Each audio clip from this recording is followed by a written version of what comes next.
വചനമൊഴി ജനുവരി 20. വചനഭാഗം 1 യോഹന്നാൻ 5:1-5, ലൂക്കായുടെ സുവിശേഷം 12:4-12. വിശുദ്ധ ലൂക്ക അറിയിച്ച നമ്മുടെ കർത്താവ് ഈശോ മിശിഹായുടെ പരിശുദ്ധ സുവിശേഷം. എൻ്റെ സ്നേഹിതരായ നിങ്ങളോട് ഞാൻ പറയുന്നു, ശരീരത്തെ കൊല്ലുന്നതിൽ കവിഞ്ഞ് ഒന്നും ചെയ്യാൻ കഴിയാത്തവരെ നിങ്ങൾ ഭയപ്പെടേണ്ട. എന്നാൽ നിങ്ങൾ ആരെ ഭയപ്പെടണമെന്ന് ഞാൻ വ്യക്തമാക്കാം.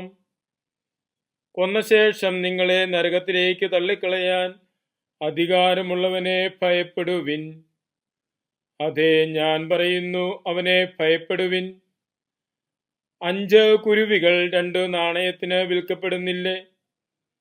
എങ്കിലും അവയിലൊന്നുപോലും ദൈവസന്നിധിയിൽ വിസ്മരിക്കപ്പെടുന്നില്ല. നിങ്ങളുടെ തലമുടിയുടെ പോലും എണ്ണപ്പെട്ടിരിക്കുന്നു. ഭയപ്പെടേണ്ട, നിങ്ങൾ അനേകം കുരുവികളേക്കാൾ വിലയുള്ളവരാണ്. ഞാൻ നിങ്ങളോട് പറയുന്നു, മനുഷ്യരുടെ മുൻപിൽ എന്നെ ഏറ്റുപറയുന്ന ആരെയും ദൈവദൂതന്മാരുടെ മുൻപിൽ മനുഷ്യപുത്രനും ഏറ്റുപറയും. മനുഷ്യരുടെ മുൻപിൽ എന്നെ തള്ളിപ്പറയുന്നവൻ ദൈവത്തിന്റെ ദൂതന്മാരുടെ മുൻപിലും തള്ളിപ്പറയപ്പെടും. മനുഷ്യപുത്രനെതിരെ സംസാരിക്കുന്ന ആരോടും ക്ഷമിക്കപ്പെടും. എന്നാൽ പരിശുദ്ധാത്മാവിനെതിരെ ദൂഷണം പറയുന്നവനോട് ക്ഷമിക്കപ്പെടുകയില്ല. സിനഗോഗുകളുടെയും ഭരണാധിപന്മാരുടെയും അധികാരികളുടെയും മുൻപിൽ അവർ നിങ്ങളെ കൊണ്ടുപോകുമ്പോൾ എങ്ങനെ എന്ത് ഉത്തരം കൊടുക്കണമെന്നും എന്ത് പറയണമെന്നും ഉത്കണ്ഠാകുലരാകേണ്ട. എന്തെന്നാൽ നിങ്ങൾ പറയേണ്ടത് ആ മണിക്കൂറിൽ പരിശുദ്ധാത്മാവ് നിങ്ങളെ പഠിപ്പിക്കും.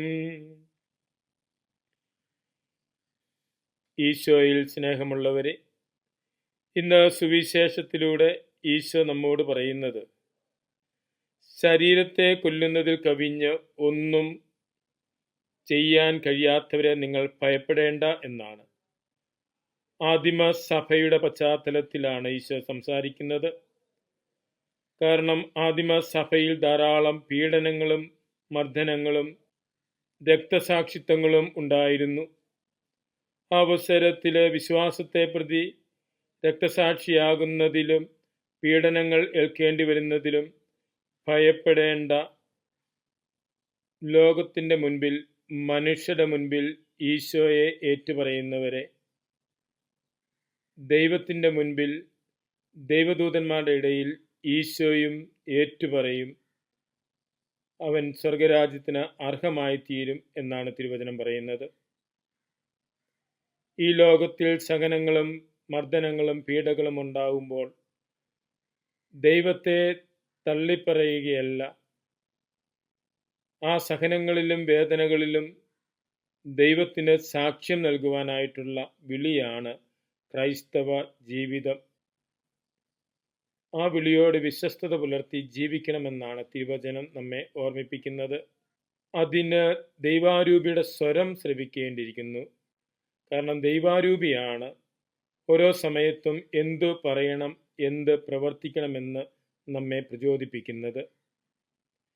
ഇഹലോക ജീവിതത്തിൽ നമ്മെ നയിക്കുന്നതിന് വേണ്ടി, നമ്മുടെ കൂടെയായിരിക്കുന്നതിന് വേണ്ടി നമ്മിൽ വസിക്കുന്ന ദൈവിക ചൈതന്യത്തിൻ്റെ സ്വരം ശ്രവിക്കുവാനും അവിടുത്തെ പ്രചോദനമനുസരിച്ച് ജീവിക്കുവാനും നമുക്ക് പരിശ്രമിക്കാം. ഈശോയെ ലോകത്തിനു മുമ്പിൽ സാക്ഷ്യപ്പെടുത്തി രക്തസാക്ഷിയായ, നിർഭയം ദൈവത്തിന് സാക്ഷ്യം നൽകിയ വിശുദ്ധ സെബസ്ത്യാനോസ് സഹദായുടെ തിരുനാൾ ദിവസമാണ് ഇന്ന്. അനുഭവിച്ചറിഞ്ഞ ഈശോയ്ക്ക് സാക്ഷ്യം നൽകുവാൻ ജീവൻ സമർപ്പിച്ച സെബസ്ത്യാനോസ് നമുക്കും വിശ്വാസ ജീവിതത്തിന് മാതൃകയാണ്.